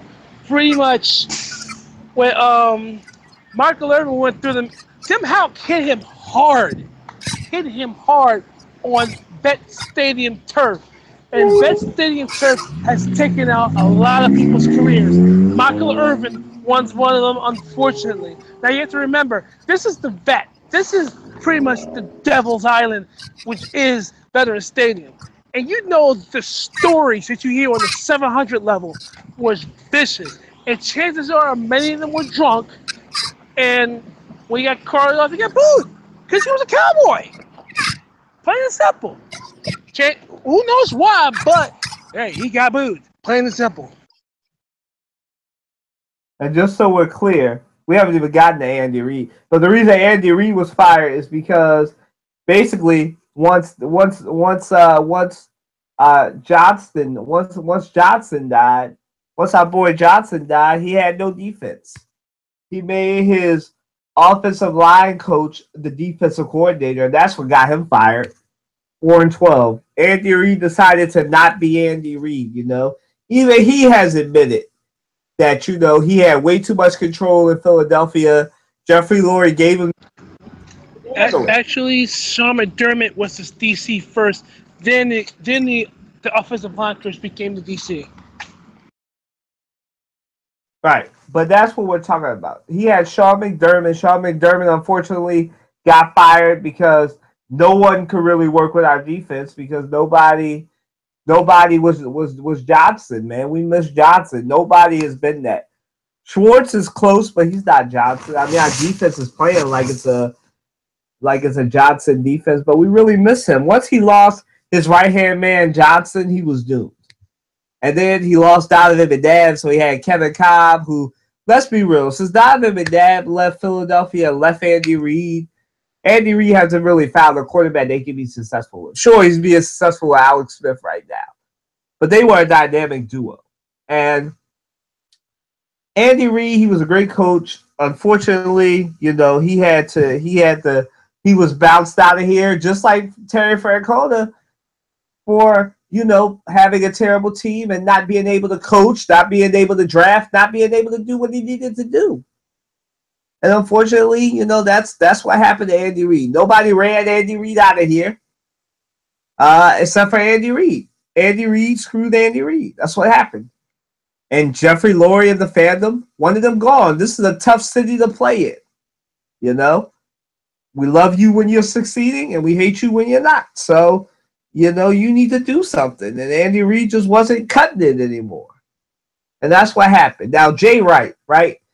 Jay Wright won his title. He's going to be living off that title for the rest of his life. He needs to thank Chris Jenkins, write him a check, cut him a check. Now he's not in college anymore. And, but nobody ran him out of here. Nobody was on Jay Wright. As a matter of fact, Villanova isn't even in Philadelphia. Let's get that one straight. It's on the main line. It's in Ardmore, PA. And let's get that one straight right there. The next thing is they do play in Philadelphia, but they're not a Philadelphia school. Let's get that clear. Clarification. Actually, Villanova is in Villanova, Pennsylvania, number 1. Number 2, they're part of the Big Five, which is the conferences of all the Big Five Philly area schools in the area, which includes Villanova, St. Joe's, Temple, Penn, and LaSalle. A correction to the correction, all right? Villanova is in the Big Five, but it's the only suburban school that's in the Big Five. It's not a Philadelphia school, as I said. It's in the Big Five, but it's not a Philadelphia school. It's on the main line. It's in Villanova, PA / Radnor. And it is what it is. It's not in Philadelphia, and it's a Philadelphia school, but it's not. It's loved for its basketball program because much like Georgetown and other schools that are only known for their basketball program, that's where the most pressure is on the basketball program. But nobody in Philadelphia, I've never heard anybody on sports radio or on ESPN or anything else calling in saying, you know what, that Jay Wright should be fired for not being able to do his job and waiting until 2013, 2014 to win a championship. I've never heard that. Jay Wright might be in the most love affair in the most love affair place ever because he's at the spot where he can play in Villanova and nobody. There was a time where Villanova was considered our NBA team and the 76ers were the college team. So Villanova has always been loved. Jay Wright has always been loved. I've never heard anybody say Jay Wright should be fired. Maybe on Villanova's campus, but not in the greater Philadelphia area. So they're factually inaccurate on that too. But you're just so factually inaccurate, you really don't deserve a response. Matt was really tame. You really deserve a response from a medium podcast like this, right? But you don't really deserve it. It's not even like funny. We're gonna move on from Colin Cowherd. We're gonna go to Matt's topic. All right, Matt. Black players in the NHL say they might kneel. Is this anthem protest about to get bigger? You know what? You make a very good point, and I forgot to send you the link to this. But Lauren Hart, the late Gene Hart's daughter, Gene Hart, who called Flyers games since its inception, she made a point. She made a very good point about the anthem. And though she sings it all the time, you know, she's married to a black man and does have mixed children. So the fact that she gets it, she really totally gets it. Like, she understands, you're against the kneeling, but I understand being for it. And it is here in America, you have a right to do that. In the National Hockey League, I think it's no exception. In fact, the NHL in particular has been front and center in the political arena when it comes to politics. State and legal, as far as I know, going as far back as the Cold War. So the NHL has been more on the neutral side of It's been on the neutral side of things as far as protests and everything else is concerned. However, by kneeling, I've heard that Wayne Simmons and I've got the other guy's name from the Sharks, San Jose Sharks. He's probably gonna kneel too. So the fact that it's crossing over into hockey really shows, okay, if you want us to stop kneeling, it's time to do something. It's really time to put action into action. Let's make some legislation. Let's make some action. And again, Lauren Hart makes that similar point. Like, look, if you want these players not to kneel anymore, you gotta act. And that's where we're at right now. If we don't act, if we don't act, then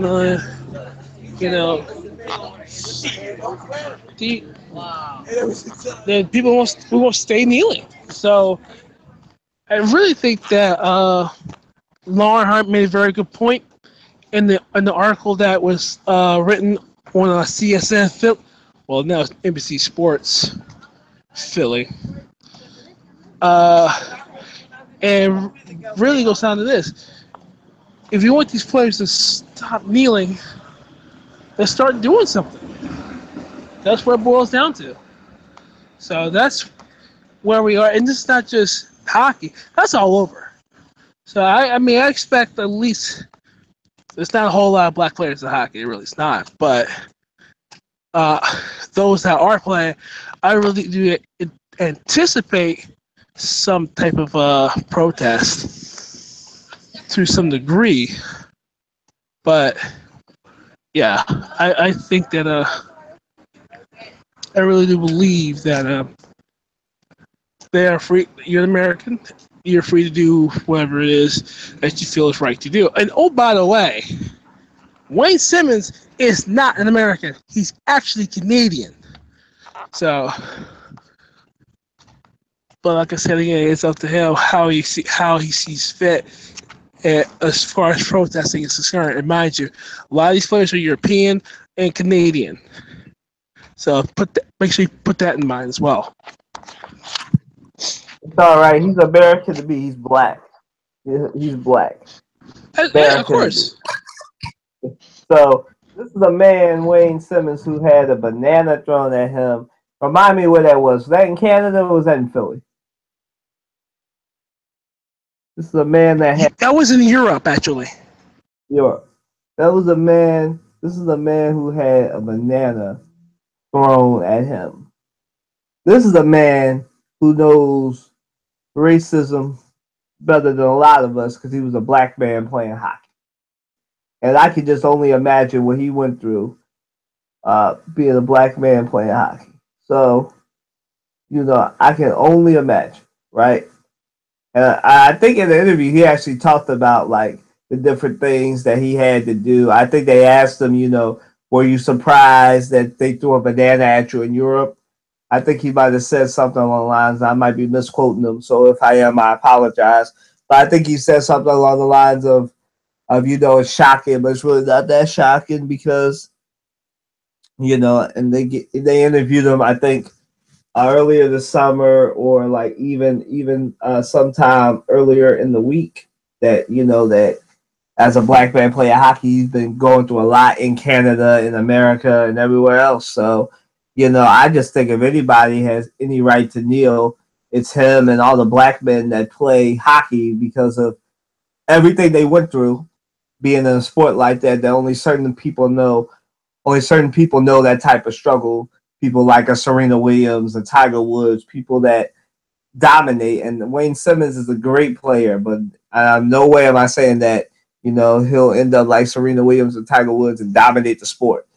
But what I am saying is that they know that struggle being black people that played in majority white sports, just like he does, and Joel Ward and Iginla and all the other black hockey players that go through it too.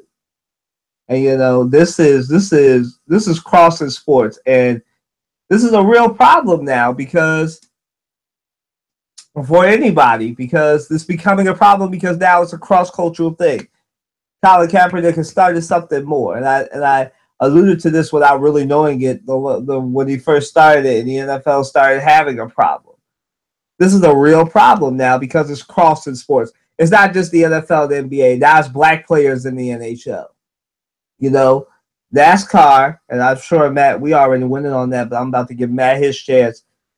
It might translate to that one black NASCAR driver they have now. Maybe he or she will kneel. I love to see the owner's reaction to that, right? I don't really care about NASCAR. Nobody really does. But, there are people, I can't wait to hear about that since I've seen so many people saying they're going to watch NASCAR now because NASCAR is so patriotic.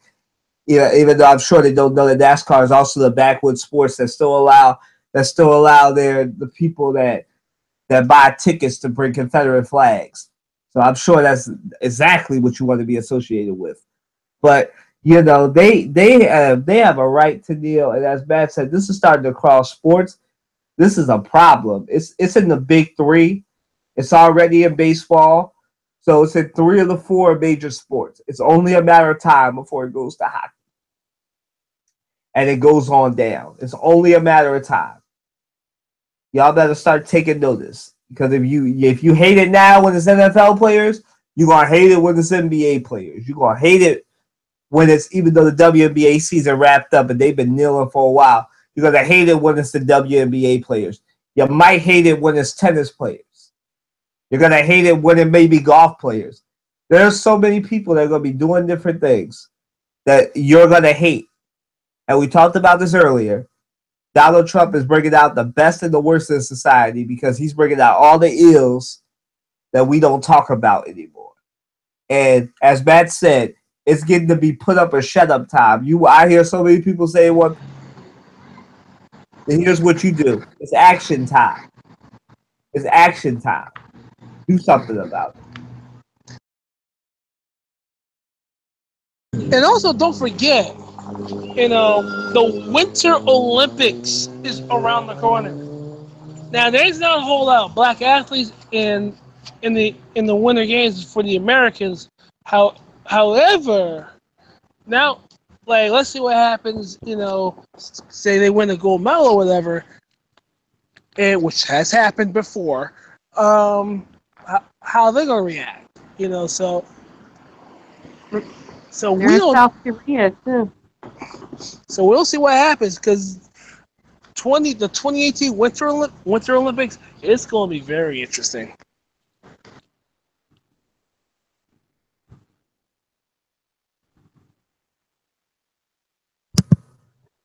it's on you, Amina, if you want to talk about these hockey players. Yeah, I'm glad Matt brought that up because the 2018 Winter Games will be held in South Korea in February, which just so happens to be the same time that the Super Bowl would be. So February is going to be a very interesting time for sports. That's around the time where the All-Star game is too. So we're going to be seeing a whole lot of stuff this winter with sports, with people coming out and stuff. And if the very few black players that are in the NHL, the National Hockey League, come out and show their support for the movement that Colin Kaepernick started, oh, this is just going to start. I've told people, I'm going to tell them again, this is only the beginning. What we've been seeing since last year is only the beginning. This is only going to increase. People that you least expect are going to come out and say what they feel about it, whether they support or don't support, and it's just going to continue. It probably wouldn't have been as intense if Donald Trump had said what he said at the Alabama rally, where he called everyone SOBs. But since he did, hey, it is what it is. But this is only getting started. We haven't seen anything yet. This is the movement of our generation. This is what our generation is going to be remembered for, especially in the sports world.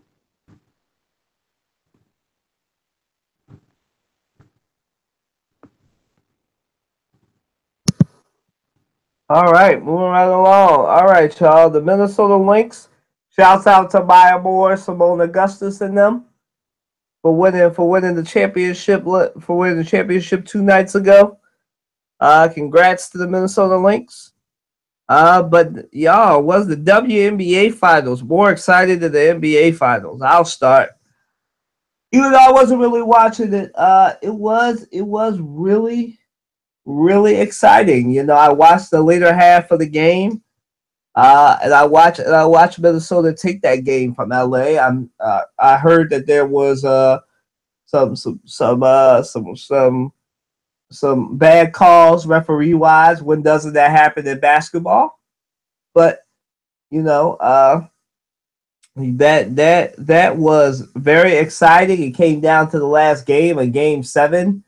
With not a game 7, but a game 5, because it's best out of 5 in the WNBA. But that was amazing. It was amazing to see. It's great to see competitive basketball, as I've said on this podcast before. And both for some people think I'm lying when I say this, but both Amina and Matt know I watch all basketball. The WNBA, I'll say when women play basketball, it is the purest form of basketball because it's pure fundamentals, it's pure team ball. It's basketball in its purest form, right? And I adored that game. Even though I didn't watch all the games, it was really exciting to me. I mean, it wasn't a foregone conclusion like the finals were last year. I love the basketball, but let's be real. Everybody and their mama expected Golden State to win last year, just like we expect Golden State to be in the finals and probably win this year. So, but that was unpredictable. It could have gone either way. LA, Minnesota. I think the way they do it in the WNBA is they do the seeded stuff, so it's the top 8, top 16 teams. Now, after seeing it in the WNBA, it wound up being 2 Western Conference teams, and that's what just as a critique, that's what I don't really like about the top 16, because you get 2 teams from the same conference, and then there's not a real chance for the Eastern Conference teams or anybody else to really shine. So that's my problem with seeded stuff. But I know that Minnesota, in this case, that was the best matchup. That's the 2 best teams in the WNBA. But it was a great thing. And to me, it was more exciting than the NBA Finals. Go ahead, Matt.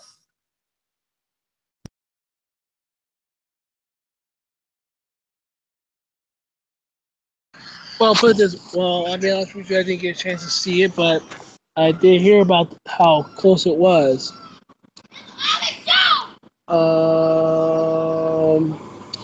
When it comes down to the WNBA and how close that series was, actually, I think that from what I've heard, from what I've seen, what I read, it was a tight series from start to finish.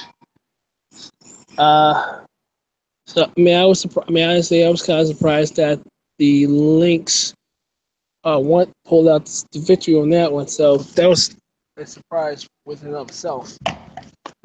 So I really didn't see much. I didn't see any of it to form an opinion. But based on what I've read and what I've seen, what I've read and what I've heard, it was one of the closely, tightly contested basketball series this season, both NBA and WNBA.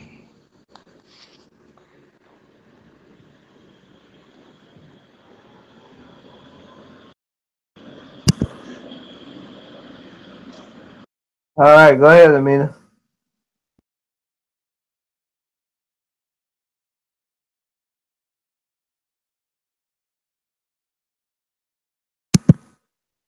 Amina, you there?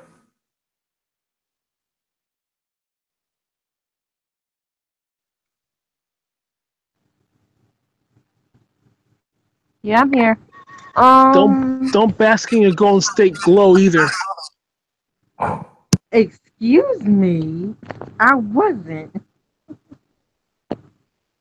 Yo, he gonna stop messing with me.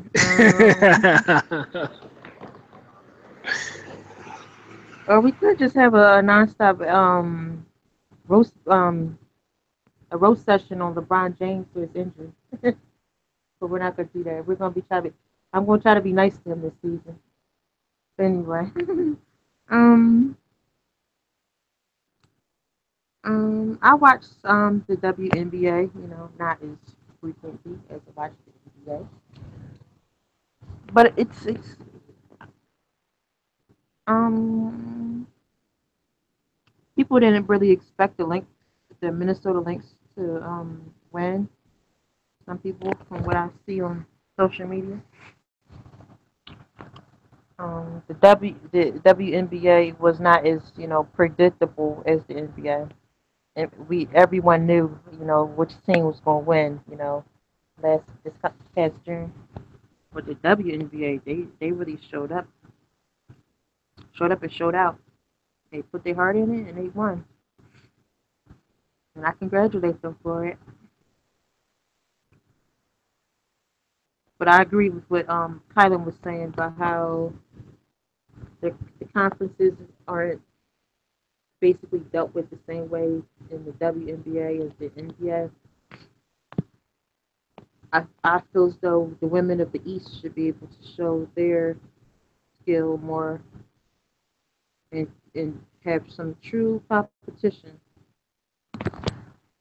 So it's not, an entire conference against itself, so to speak.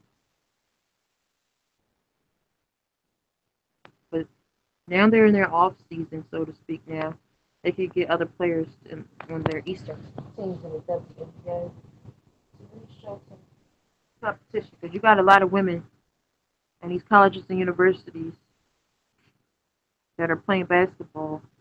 They would love to be, professional. So hopefully they can start scouting now. That's about it.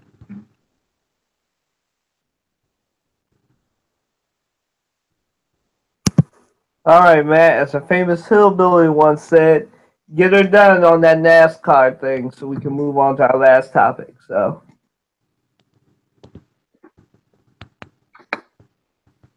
You know, let's cut to the chase. NASCAR, the National Association of Stock, the National Association of Stock Car Automotive Racing. Yeah, it's not for us as African Americans. Unfortunately, that's how I feel. I feel differently about hockey. I feel differently about baseball because, particularly, baseball is my number one sport, and we have transcended the game of baseball to where so we changed the game. thanks to Bob Gibson raising them out from I think 6 inches to 10 inches because he was that overpowering. But for NASCAR, which is very, like Colin said, very backwoodsy, it caters to a lot of rednecks to a varying degree. It does cater to a lot of middle class uh, white people. Um, for them to say, you know, anyone you're not allowed to kneel is really in violation of the First Amendment to begin with. Let's start there. Who are you to say what he or she can or cannot do when it comes to the American flag, which is basically good old fashioned symbolism, which is, oh, by the way, when you want me to kiss your butt, kiss America's butt on the fact that, as a black man, this country has not been very kind to me and to my people? Excuse you. How NASCAR, National Association of Stock Car Automotive Racing, how dare you tell me what I should not do when it comes to my rights as an American when it comes to protesting? Yes, you will. Yes, your product is very white based, for lack of a better term. Unfortunately, it is what it is. I mean, to watch guys make left-handed turns all day long. Hey, that's your speed. Good for you.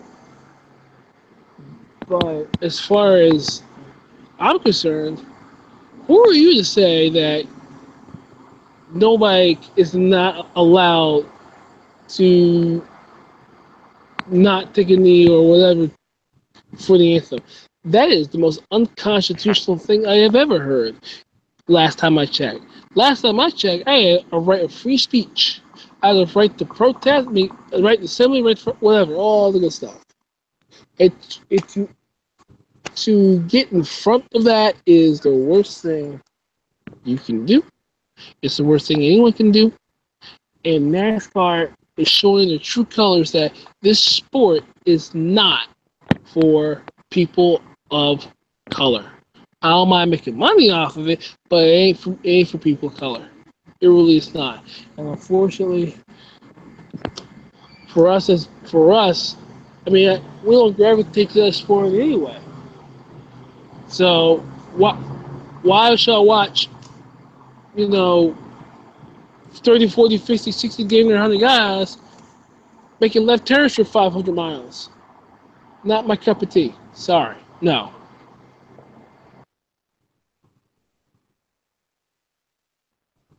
All right, and on that note, we have one more topic, and then we'll get on out of here and enjoy our weekend. For some of y'all, it's a 3-day weekend. For some of us, it's just a regular weekend, unfortunately. But here we go. Will the NBA still supplant the NFL, even with a possible anthem protest? Go ahead, Amina.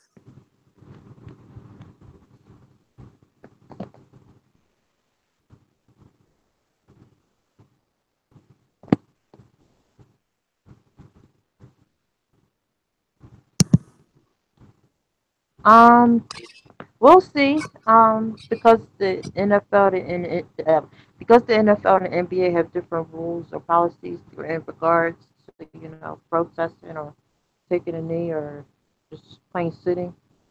Um, I mean, we truly don't know the real trickle down ramifications of what Colin Kaepernick started because it only been going on since last year. But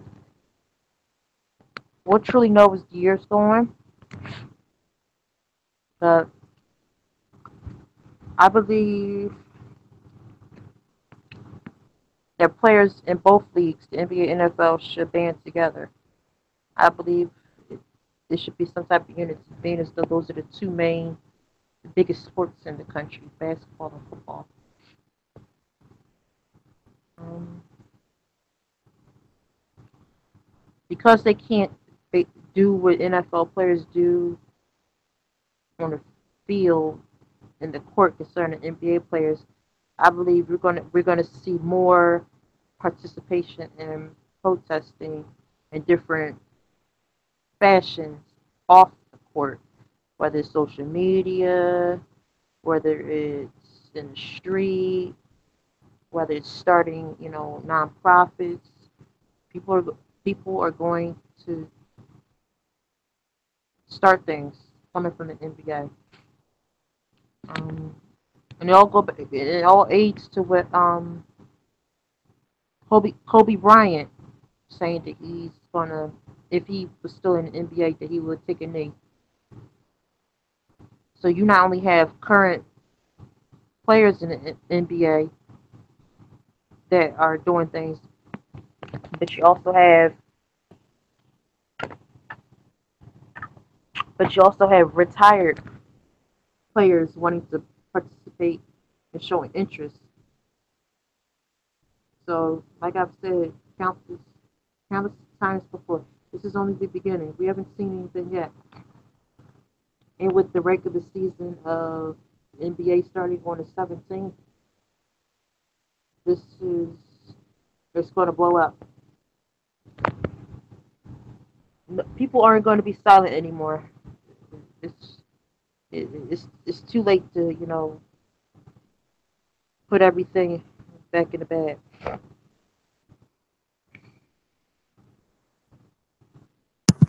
But it's going to be unity, and it's going to be the most politically aware season of the NBA that we've ever seen in our lifetimes.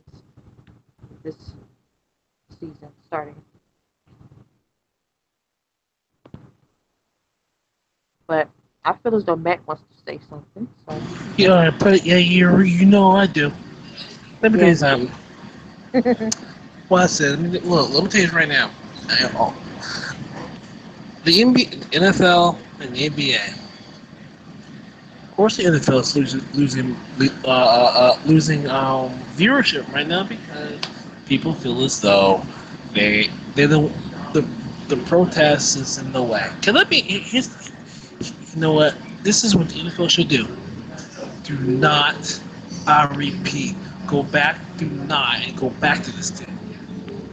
Do not show the national anthem. Just now, Fox is real good for doing that because they're the ones that forever, just ride the backs of the military and everything. It's like this, but Parkside Avenue and Belmont, 38 and 43. sorry, I'm on the bus. Now they can go on and pimp out the military like that. However, as far as the NBA is concerned, if they don't, if and I hope they rethink this. If NBA just let just loosen up on the rules as far as protests and everything else, I think you may see a more progressive approach to the causes and everything else. Because, like I said, this is symbolism we're talking here. Symbolism. And we're taking symbolism too far and too deep. Is the NFL going to lose viewership? Yes, of course. Is it going to lose popularity? For right now. But as of right now, the NBA has a leg up at this point because of what's going on in the NFL right now. For now. And this isn't the first time this has happened. The NBA had an opportunity to take advantage of the opportunity and blew it. So now the NFL is dropping again. Let's see what the NBA does. It is their move. So let's see what they do. If they drop the ball this time, and now maybe sorely it's which we think is up for the NHL to take over, which their viewership has dropped as well. So at this point, this is how I look at it. The National Football League, the National Fellows League, has losing their viewership because people feel as though they want their politics and sports to mix. Unfortunately, it does. But it is what it is. It is the times that we're living right now, and unfortunately, if you don't want people to, you want people to stop kneeling, you want people to stop raising their fists, it's time to do something. It's time to get proactive and not reactive. And NBA is the most progressive league right now. I'm sorry, but NBA is beating the NFL as far as public relations is concerned. Kyla, your move. All right, well, let me tell y'all what the NBA. I have no prior knowledge of this. I have no idea what they're gonna do, but I've been pretty good at guessing what they wind up doing, and it always winds up going the way I predicted it. So I think this is what the NBA is gonna do. The NBA is going to do nothing. This is what the NBA is gonna do. The NBA is a progressive league, but it's also a very reactive league, right? Now, last time they had something like this happen, what wound up happening was what's his name? Sharif Rahul Abdul or Abdallah, whatever his last name was. Sharif Abdul Rahim. There you go. I knew it was Rahim. Vancouver Grizzlies decided to pray during the anthem. Right now, he like Colin Kaepernick. You know, he decided to do something alone, and what he wound up doing in doing that was he made himself a target. Now, this was a different NBA where the audience wasn't as black as it is now, and the league wasn't as progressive. Now the league is progressive, but I'm telling you right now, that rule is going to stay until somebody like LeBron James, somebody like a Chris Paul, who is the president of the Players Association, or somebody really powerful, other than Kobe Bryant, a current player, says we want this rule re-examined for the next collective bargaining agreement. We want this rule stricken from the record. We want to do what we want to do. Until then, that rule is going to stay. And so what's going to wind up happening is sort of like the WNBA did this year. They were kneeling for the anthem, but there is no rule against that in the WNBA. In the NBA, there's a rule against that. So this is what will wind up happening. They'll wear shirts, sort of like the Indianapolis Colts did last week. They'll do something with T-shirts. They might do something during the lineups. I'll tell you where you're most likely to see protests. You're most likely to see protests in the NBA with the starting five when they do, because the NBA gives the players freedom to do whatever they want when their names are called during the time when they do player introductions. So you might see kneeling there. You might see Black Power fists there. You won't see it during the anthem because, as I said earlier, I don't think the players have really had time in the NBA to come up with a concrete plan. And in the NBA, the players like to do stuff. They don't like to do stuff spur of the moment like they do in the NFL. The players have true control. They like to get together and not do something. They like to make a powerful statement like Dwayne Wade, Carmelo Anthony, Chris Paul, and LeBron James did during the ESPYs. They did something. They came together and said, this is what we're going to do. I don't think the players have had time to do that. So I don't think you're going to see anything during the anthem in the NBA. I think the NBA won't even worry about it and won't show it because the NBA doesn't usually broadcast the national anthem. So I don't think that they will.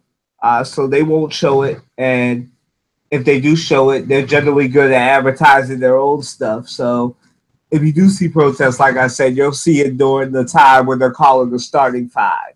You might see it during All-Star Weekend.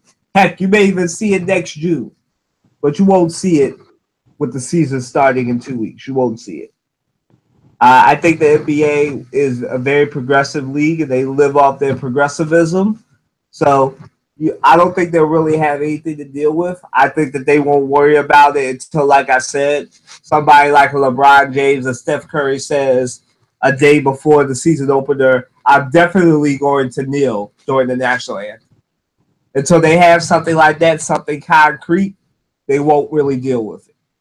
That's the NBA. The NBA doesn't really. The NBA likes to have advance notice before they deal with stuff. Nobody does anything secretly in the NBA.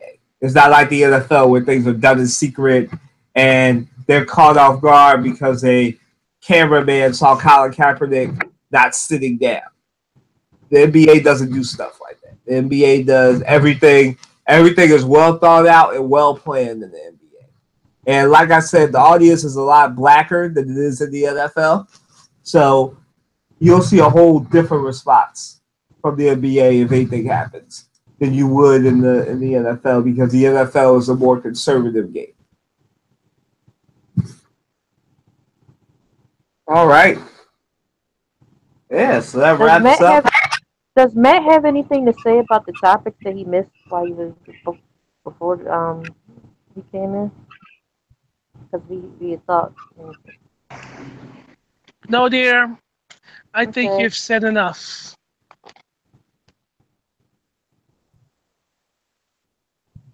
All right, Matt doesn't want to answer any more questions, so we'll give them. What we'll do is next week we'll let Matt and anybody else sound off on NASCAR, not NASCAR, sound off on the Las Vegas stuff. Let's wait until we have a little bit more information, and then on Cam Newton's comments.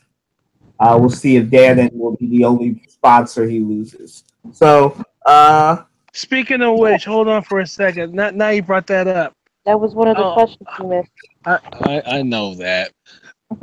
look, I'm gonna be quick about this one. Hopefully, when I initially saw the video, I thought nothing of it. I really thought nothing of it. I thought the way the question was asked was more on the emotional end. That's how I took it at first, and as I looked at the video more, I was like, you know what? I think Cam was wrong on his end for, being very nonchalant about answering that question the way that he did. And being in the PC world that we're in today, you gotta be careful about that because people now read deep into stuff. Now, people saying like, well, I'm so afraid of being PC. This PC for a reason because people watch us. People are looking at athletes. So you to go on and say something like that, which for me as a man, I'm like, at first I just brushed it off. I ain't gonna lie, I brushed it off. But as I look closer to it, say, you know what, there may be more to it. So for me personally, I have no opinion about it, really. However, I think it can be handled differently.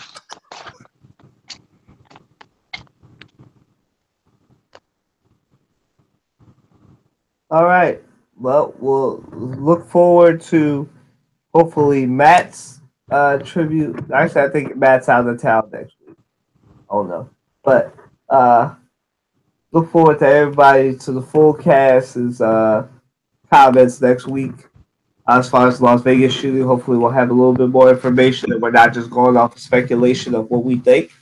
But yeah, so that wraps up episode 52. I want to thank Amina and Matt for rocking out with us. I hope that you continue to enjoy your holiday weekend for those of you that get a holiday on Monday for Christopher Columbus Day. And for those of us that have to work on Monday, enjoy your 2 days off. Just have a good and safe weekend. Enjoy the unfall-like weather. I hear we're going to be in the 90s this week.